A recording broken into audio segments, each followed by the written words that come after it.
awalnya saya ragu-ragu apakah saya bisa menjalani perawatan di RSPAD Jakarta dengan Dr. Tirawan. Betul. Karena beliau kan orang penting, sementara saya ini siapa tuh? Bukan siapa-siapa gitu.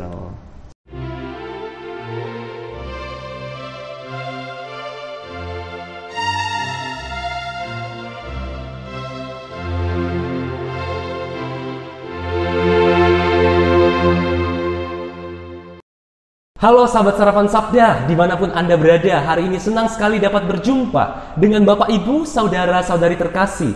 Tentu sudah sangat rindu Sarapan Sabda bersama dengan Romo Djoko Setio Prakoso. Kalau kita ingat-ingat kembali Romo, terakhir itu kita syuting wawancara tahun lalu Romo. Sudah kurang lebih beberapa bulan, bahkan sudah 1 tahun lebih, kita belum mendengar lagi bagaimana kondisi terbaru dari Romo Djoko nih Romo. Sebelumnya kami mengucapkan terima kasih banyak Romo. Sama-sama. Sudah menerima kami semua di Wisma Domus Pacis Albertus Semarang ini Romo ya. Baik, sekedar informasi Romo sekarang sedang berada di Wisma Albertus Semarang dan sedang menjalani pengobatan lanjut Romo ya, untuk kesembuhan Romo. Untuk terapi. Untuk terapi. Oke Romo, ngomong-ngomong soal perkembangan kesehatan Romo, sebelum nanti kita juga mau mendengarkan sabda Tuhan apa sih yang berbicara dalam hidup Romo. Mungkin Romo bisa ceritakan sedikit bagaimana perkembangan kesehatan Romo dari hari ke hari, karena jujur saja kami itu baru mengetahui perkembangan yang tahun lalu Romo dari video ini. Mungkin ceritakan sedikit Romo, monggo. Pasti lebih baik. Oke. Meskipun sedikit demi sedikit tapi lebih baik. Iya. Dan saya percaya Tuhan bekerja kok melalui orang-orang yang ada di seputar saya. Dan melalui dokter maupun perawat, melalui terapis, sehingga saya sudah mulai bisa berjalan dengan tongkat, dengan senang hati, bahkan sekali melepaskan tongkat ini. Iya. Oke Romo. Jadi sekedar informasi, Romo itu sudah berani 2 hal loh. Yang pertama, sudah belajar pelan-pelan dulu memakai tongkat ya Romo, pelan-pelan. Terus sekarang juga melepas tongkat itu Romo ya. Belajar untuk melepas tongkat. Tadi dalam video pengantar sebelum syuting ini Bapak Ibu bisa melihat Romo pelan-pelan melepas tongkat lalu berjalan masuk di kapel ini. Nah Romo, ngomong-ngomong tadi soal perkembangan kesehatan, rasa-rasanya kan kalau kita berpikir-pikir Romo ya, udah gerah seperti ini Romo, tentu ada tekanan, ada rasa yang tidak enak. Tapi apakah dalam situasi semacam ini masih ada sabda Tuhan yang bisa menguatkan Romo Djoko Romo? Ada. Dari mana itu Romo? Dan mungkin Frater bisa bacakan dari Yohanes tentang dialog Yesus dengan Petrus itu. Oke Romo, Yohanes. Kita lihat bersama Bapak Ibu, Saudara-saudari terkasih, dari Yohanes bab 21 ayat 15 sampai 18. Ini sabda yang menguatkan Romo Djoko dalam masa-masa pemulihan kesehatan ini Romo ya. Baik. Judulnya adalah Gembalakanlah domba-dombaku. Sesudah sarapan, Yesus berkata kepada Simon Petrus, "Simon, anak Yohanes, apakah engkau mengasihi aku lebih daripada mereka ini?" Jawab Petrus kepada Yesus, "Benar Tuhan, engkau tahu bahwa aku mengasihi engkau." Kata Yesus kepadanya, "Gembalakanlah domba-dombaku." Kata Yesus pula kepadanya untuk kedua kalinya, "Simon, anak Yohanes, apakah engkau mengasihi aku?" Jawab Petrus kepadanya, "Benar Tuhan, engkau tahu bahwa aku mengasihi engkau." Kata Yesus kepadanya, "Gembalakanlah domba-dombaku." Kata Yesus kepadanya untuk ketiga kalinya, "Simon, anak Yohanes, apakah engkau mengasihi aku?" Maka sedih hati Petrus karena Yesus berkata untuk ketiga kalinya, "Apakah engkau mengasihi aku?" Dan ia berkata kepadanya, "Tuhan, engkau tahu segala sesuatu. Engkau tahu bahwa aku mengasihi engkau." Kata Yesus kepadanya, "Gembalakanlah domba-dombaku. Aku berkata kepadamu, sesungguhnya ketika engkau masih muda, engkau mengikat pinggangmu sendiri dan engkau berjalan kemana saja kau kehendaki. Tetapi jika engkau sudah menjadi tua, engkau akan mengulurkan tanganmu dan orang lain akan mengikat engkau dan membawa engkau ke tempat yang tidak kau kehendaki. Dan hal ini dikatakannya untuk menyatakan bagaimana Petrus akan mati dan memuliakan Allah. Sesudah mengatakan demikian, Yesus berkata kepada Petrus, "Ikutlah aku." Itu Romo bacaannya, Romo. Kira-kira korelasinya apa, Romo, dengan kenapa ini penting? Gimana, Romo? Saat-saat ini saya diajak untuk tetap menghidupi panggilan saya sebagai seorang imam. Oke. Dan itu hanya mungkin kalau saya mempunyai cinta. Cinta itu bukan sekedar keutamaan atau rahmat yang digulirkan, tapi harus diperjuangkan. Oke. Bagaimana mewujudkannya? Ya sudah, membaca sabda Tuhan setiap hari, merayakan Ekaristi setiap hari di sini bersama Romo yang ada. Romo John, sekarang juga bersama dengan Romo Daniel. Jadi ada atau tidak ada umat, kami tak merayakan Ekaristi.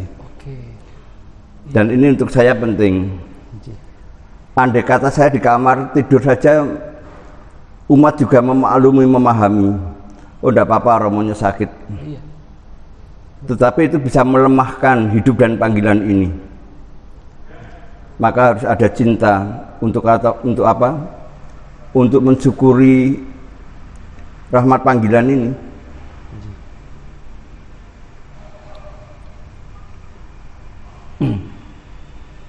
Maka saya selalu berbagi dengan Romo John, dah kita gantian saja yang memimpin Ekaristi setiap harinya.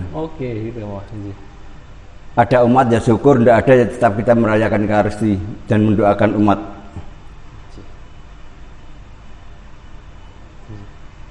Dan kami setiap hari misa jam 6 sore. Jam 6 sore. Romo. Siapapun boleh bergabung di sini. Tetap dengan protokol kesehatan. Menarik tadi, Romo, yang Romo katakan bahwa banyak umat kan yang sebenarnya memaklumi ya, Romo. Ya memang nyatanya kan mohon maaf, Romo kan memang gerah seperti itu. Lalu misa itu bisa dikesampingkan lah, Romo. Romo kan gerah, lebih baik istirahat saja untuk pemulihan kesehatan. Tapi kok Romo masih kerso untuk tetap Ekaristi? Apakah Ekaristi jadi kekuatan, Romo? Ekaristi kan sakramen cinta tuh. Maka tadi kalau dalam bacaan Tuhan juga menegaskan arti pentingnya cinta 3 kali tadi. Maka saya kemudian menangkap bahwa Ekaristi itu sangat penting untuk kehidupan saya. Saya tidak bisa memaafkan diri saya kalau saya kemudian jadi pemalas, tidak merayakan Ekaristi. Karena saya tidak akan mengalami cinta, dan kalau tidak mengalami cinta ya saya tidak akan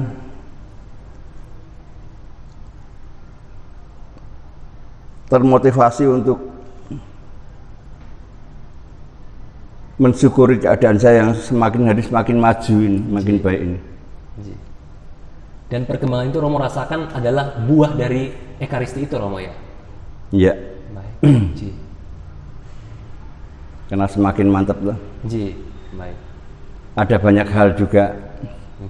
Saya memang punya prinsip, hari ini saya bisa melangkah 1 hari, besok 2 hari, hari ketiga 3 langkah, hari keempat ya 4 langkah, kelima 5 langkah, dan seterusnya.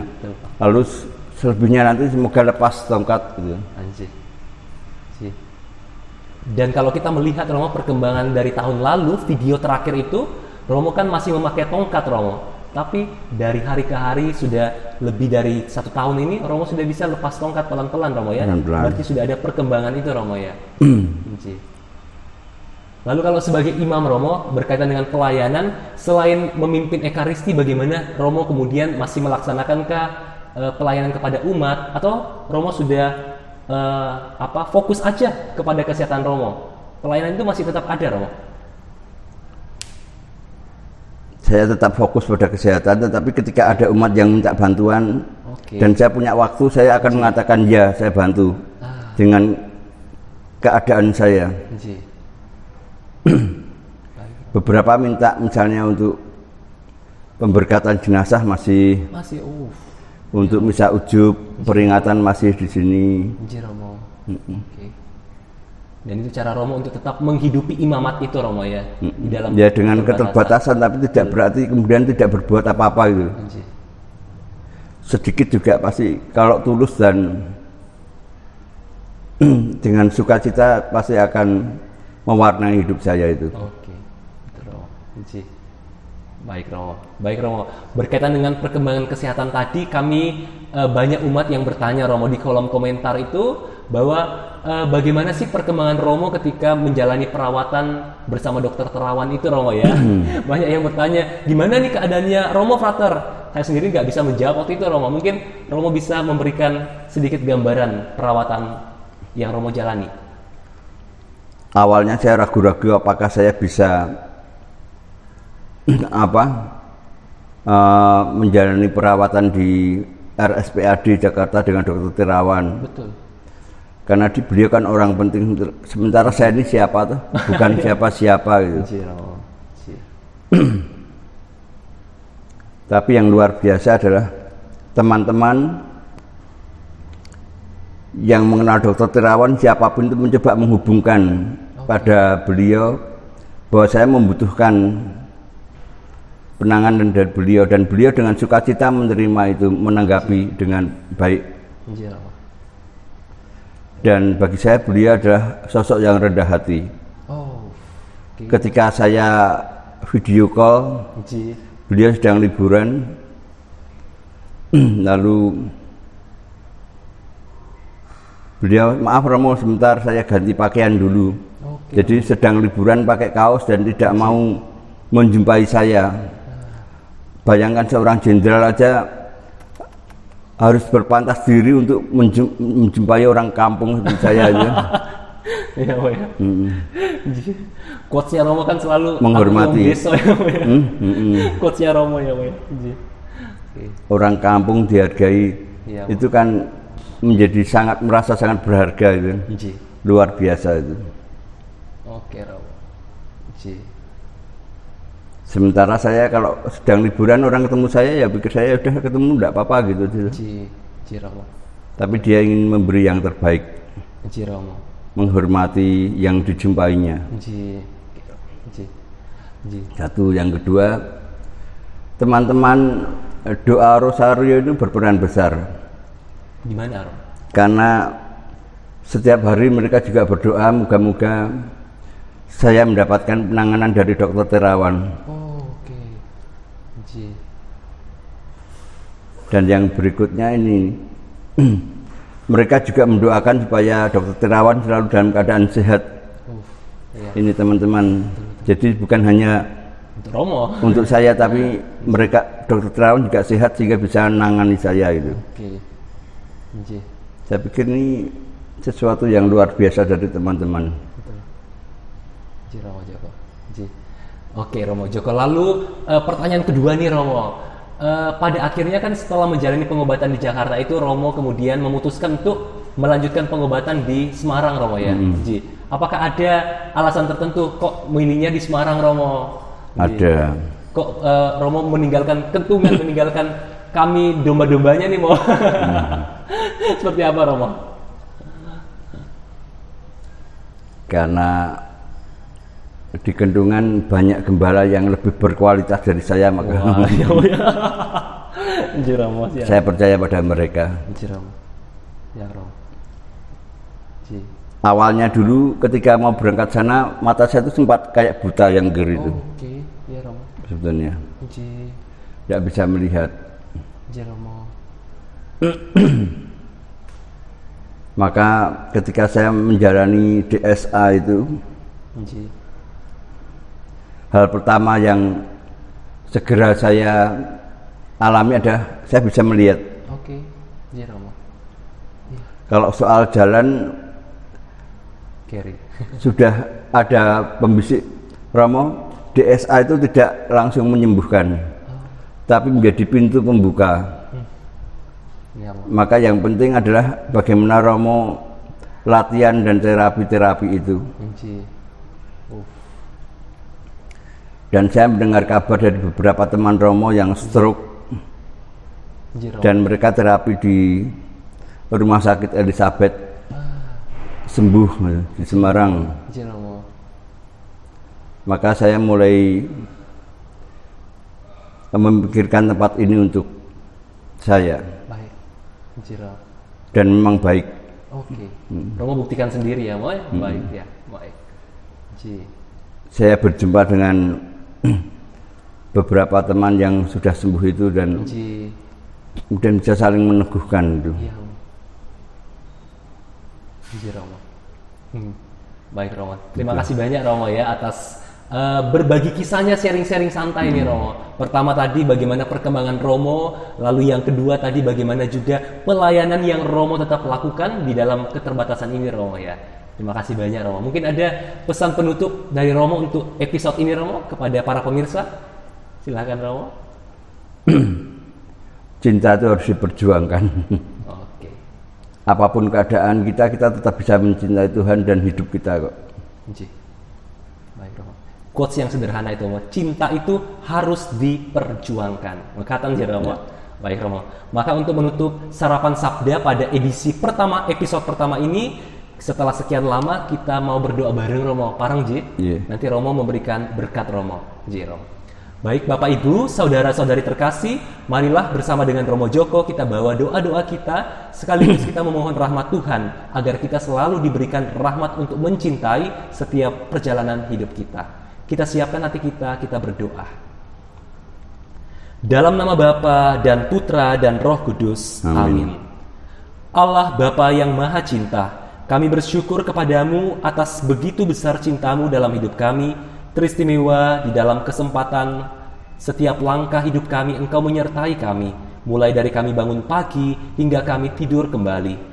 Kami bersyukur ya Bapa atas segala pengalaman cinta yang boleh kami temukan di dalam karya-karya kami, di dalam pelayanan-pelayanan kami, dan juga di dalam orang-orang yang kami jumpai setiap hari. Terlebih pada kesempatan yang istimewa ini, kami bersyukur atas pengalaman cinta yang boleh dirasakan oleh Romo kami, Romo Joko Setio Prakoso, di dalam masa-masa pemulihan kesehatannya. Semoga segala hal yang Romo perjuangkan dengan cinta, karya-karya pelayanan yang tetap Romo laksanakan, boleh berbuah baik bagi umat yang Romo layani.